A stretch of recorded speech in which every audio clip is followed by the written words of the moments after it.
Nos laços do Calvário que nos unem em Cristo Jesus, nosso Senhor e vida eterna, graça e paz vos sejam multiplicados.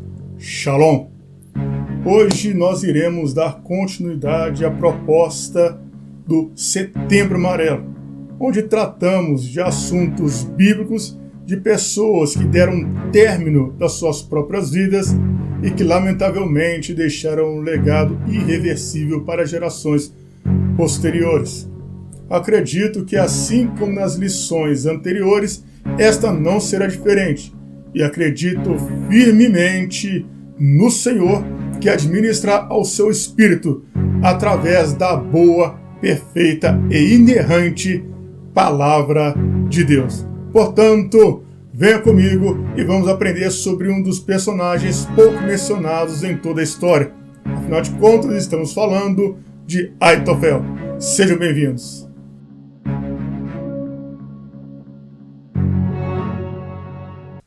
No livro de 2 Samuel, no capítulo 17, está escrito, no versículo 23, quando Aitofel viu que o seu conselho não tinha sido seguido, arreou o seu jumento e voltou para a sua cidade. E depois de pôr os seus negócios em ordem, enforcou-se e foi sepultado no túmulo de seu pai. A figura de Aitofel não é muito mencionada. Pouco se sabe acerca deste homem. Acreditam que ele era avô de Batseba, a mulher de Urias, com a qual Davi cometeu um adultério. Acredita-se também que Aitofel era um conselheiro do próprio rei Davi, e que, após o episódio ocorrido, Aitofel não era mais o mesmo com seu rei. Aitofel conviveu a vida dele servindo ao palácio, mas com uma mágoa, um trauma no coração. Uma questão não resolvida, porque também não poderia chegar diante do rei e expressar a sua indignação ou insatisfação com o ato que o rei havia cometido, pois senão poderia ele mesmo ser morto. Então, poupando-se de entrar nas questões dos conflitos familiares e da desonra do próprio nome da família, Aitofel continuou seguindo a sua vida ao lado do rei, o servindo. Acredita-se que o Salmo 55, escrito por Davi, faz menção exatamente de Aitofel, ainda incerto. Todavia, observamos que, após a rebelião dentro da casa de Davi, Aitofel esteve do lado de seu filho Absalão. Absalão, confiando no conselheiro de seu pai, toma dele agora também conselhos quanto ao que fazer em relação a seu pai Davi, pois este queria matá-lo. Ao tomar conselho de Aitofel, Aitofel foi enfático em armar uma forma de cilada para eliminar, de uma vez por todas, o seu pai Davi. Acontece que neste cenário entra Uzai, a qual Deus usou para impedir que os conselhos de Aitofel fossem seguidos à linha por parte de Absalão, mesmo este havendo gostado da proposta que Aitofel veio lhe apresentado para dar término a seu próprio pai, Davi.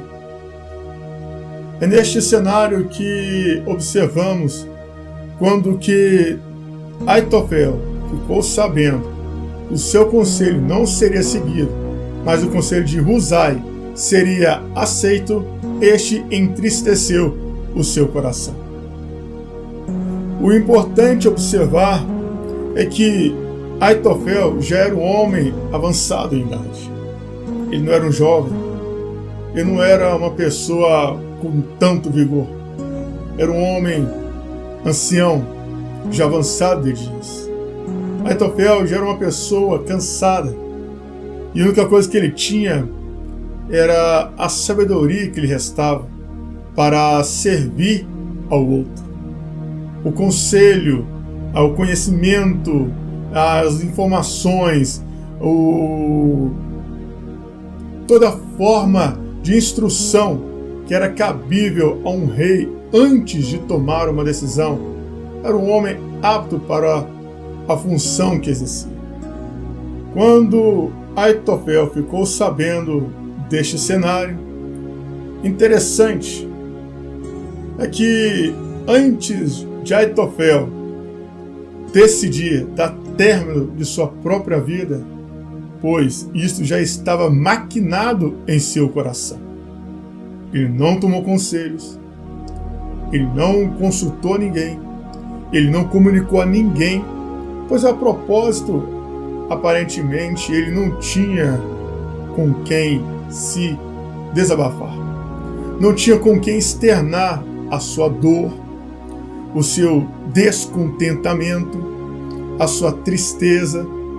E isto veio a culminar com uma série de questões não resolvidas na sua alma.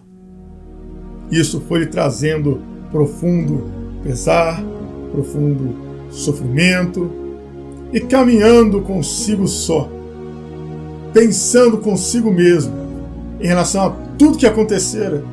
Imagine este caminhando ao seu aposento, trazendo em memória toda a forma de experiência que viveu, as boas e as ruins, as positivas e as negativas, toda aquela cena passando como um flash na sua mente. E a lembrar do que Davi fizera, a lembrar da postura que ele adotou, a qual não foi possível dar continuidade a ela.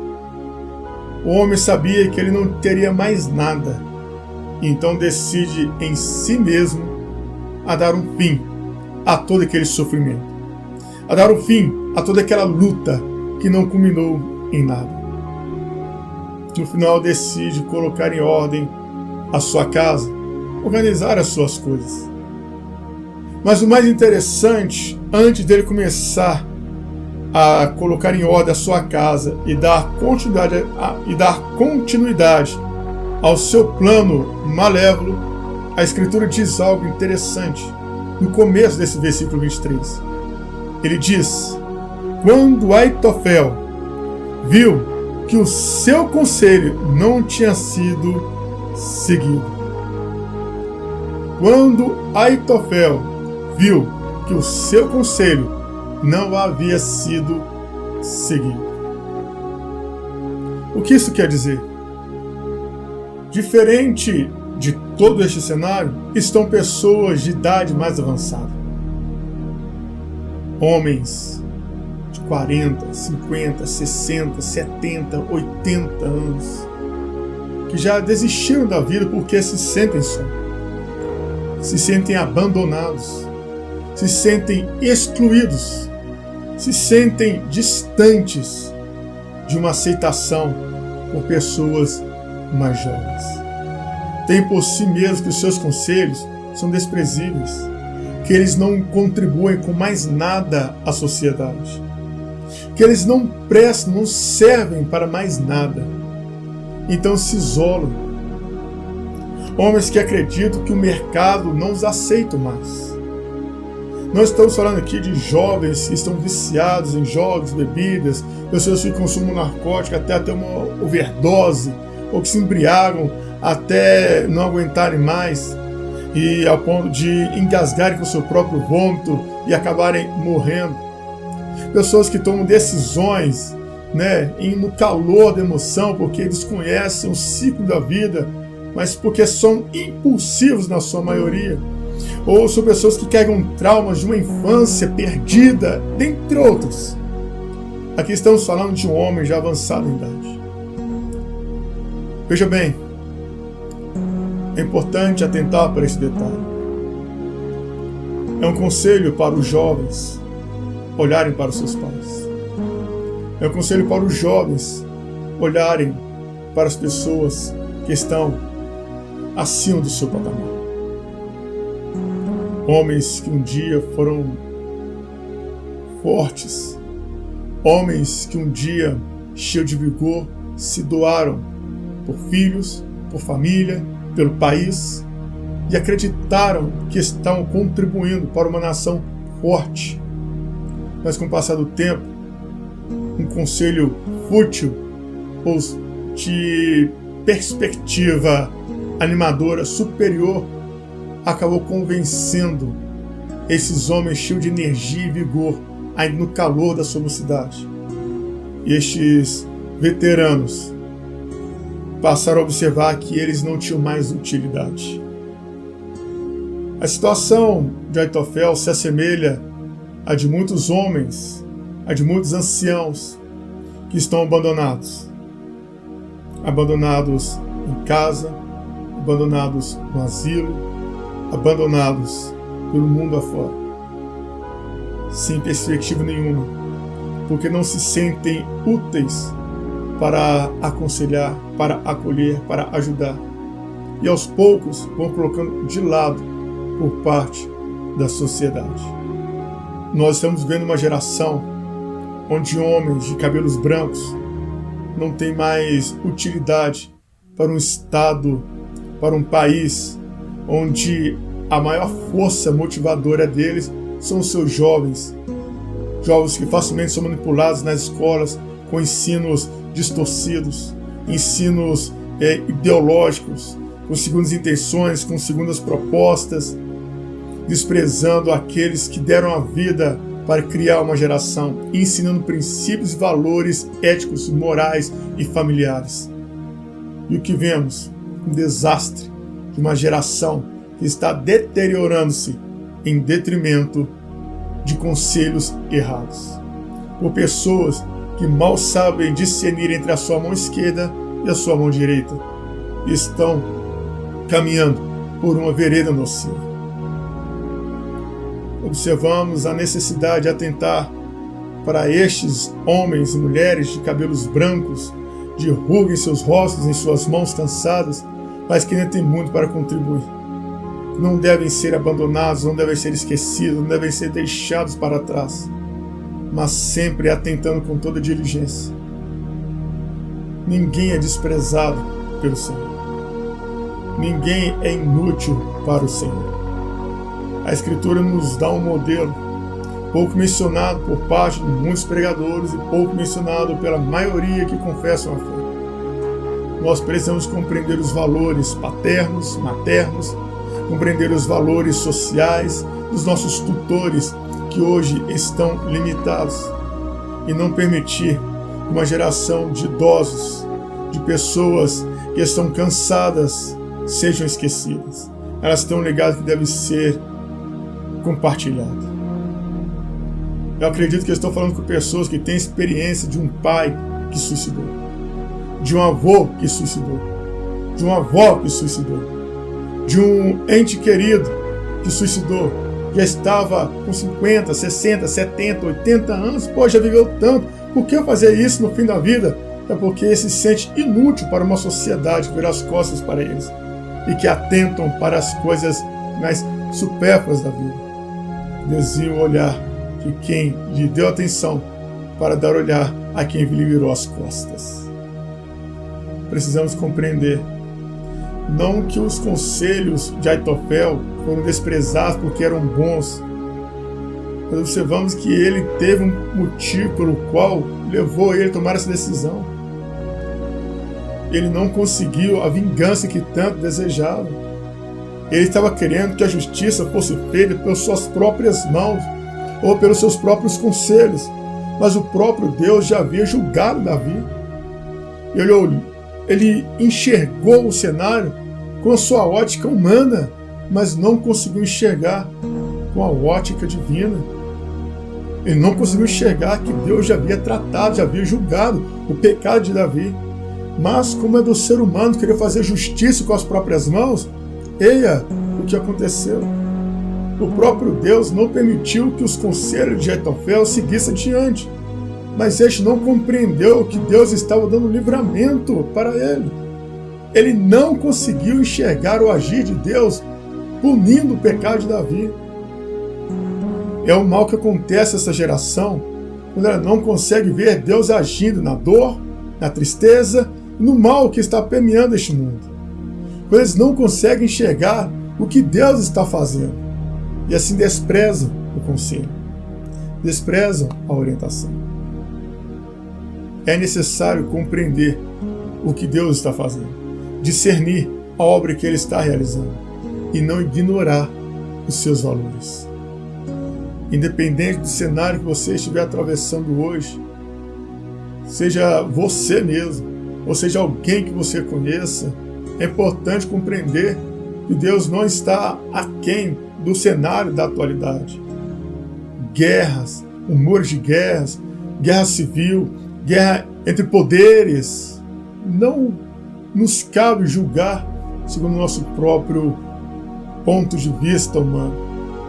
É um cenário caótico que precisa da manifestação das pessoas? Sim. É necessário que haja um grito, um clamor em prol da liberdade da nação, em prol da liberdade das pessoas que buscam o bem, a justiça, a verdade. Mas não vai ser na força e nem nos nossos recursos que vamos conseguir isso. Tudo começa com um princípio bíblico. Se meu povo, que se chama pelo meu nome, orar, me buscar, se arrepender dos maus caminhos e buscar a minha face, e eu ouvirei do céu o seu clamor, perdoarei os pecados e sararei a sua terra. Nós estamos com a terra ferida e ela precisa ser sarada. E para que isso aconteça, é necessário nos voltarmos para as Escrituras Sagradas. Queremos que a justiça seja feita instantaneamente, mas não é assim que Deus age. Ele está atento aos problemas da nação. Ele está vendo o povo lutando pela sua liberdade, pelo que é certo, pelo que é justo. Temos que dar o grito, sim, mas com as armas corretas e o grito em forma de clamor da maneira correta. O Brasil e o mundo têm jeito a partir do momento que eles voltarem seu olhar para o Salvador. Mas não esperar vida para esta vida, mas aguardar a vida que está por vir, a qual o Senhor, justo juiz, tem reservado para aqueles que o amam. Atentando diligentemente para o conselho das Escrituras, não vamos permitir que uma geração de veteranos que deu a vida para criar uma geração com princípios e valores de família sejam distanciados de nós em detrimento das cores de uma bandeira que não é a bandeira do Evangelho de Jesus Cristo. Compreenda que isso não tem nada a ver com o conceito religioso, denominacional. Tem a ver com o conselho bíblico a uma geração que está se deteriorando por estar caminhando pela vereda errada. A porta a qual devemos adentrar, ela é estreita e não espaçosa. Ela é apertada e não larga. Ela conduz à vida eterna e não à perdição. E para encerrar, eu atendo para o outro detalhe em Aitofel. Ele colocou a sua casa em ordem, os seus negócios em ordem. Isso fala que Aitofel era um homem zeloso. Era um homem que tinha princípios e valores, que a dor o cegou para enxergar o que Deus estava realizando em Israel. Eu estou falando a pessoas que são zelosas do bem, zelosas de Deus, zelosas pela família, zelosas pela verdade, pela justiça, pela equidade, mas que estão com traumas na alma. Isso impede que tais pessoas enxerguem o que está acontecendo. Muitos caminham por esta triste realidade. Estão caminhando por veredas nocivas por não discernir o que está acontecendo. Seja zeloso pela verdade, seja zeloso do bem, seja zeloso pela causa justa e nobre. Não se corrompa, mantenha firme os seus tornozelos. Mantenha-se firme com a verdade, mesmo que seja necessário sofrer por ela, mas não permita que outras vozes ou que questões não resolvidas ou mal resolvidas da sua alma em relação ao seu passado impeçam você de seguir adiante. Lembre-se, Você é o melhor de Deus. Não no sentido que você é único, mas é porque você possui em si mesmo a vida que Deus confiou. Se você está vivo, esta é a única vida que você possui, Deus confiou a você. Então isso quer dizer que você é importante. Só aprenda a lidar com seus valores à luz das Escrituras Sagradas e não de um segmento, de uma instituição ou de um sistema falido.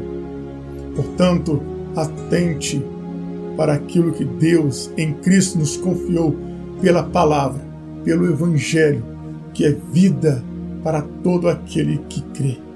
E a partir daí, coisas grandes e firmes o Senhor há de fazer ecoar em nós e através de nós. Voltaremos na semana que vem para falar sobre Judas Iscariotes. E então estaremos encerrando a nossa jornada do Setembro Amarelo. Se você ainda não assistiu os outros vídeos sobre Sansão e Saul, clique no link que vem aparecendo na parte superior da sua tela, ou você pode clicar no link que está aparecendo ao final deste tratado. No mais, voltaremos na próxima oportunidade, permitindo o Senhor, se vivemos até lá, nos laços do Calvário que nos unem em Cristo Jesus, nosso Senhor e vida eterna. Graça e paz vos sejam multiplicados e a todos, Shalom.